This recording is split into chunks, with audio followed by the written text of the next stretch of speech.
You ask Tiger to solve. This deals with linear equations with one unknown. The final result is m equals 6. Let's solve it step by step. Simplify the expression. Expand the parentheses. Simplify the arithmetic. Group all constants on the right side of the equation. Subtract 12 from both sides. Simplify the arithmetic.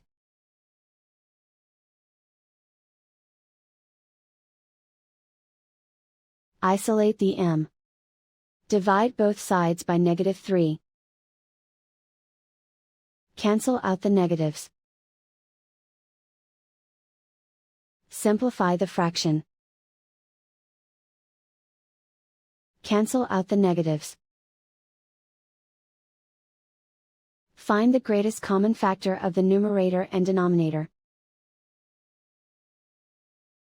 Factor out and cancel the greatest common factor.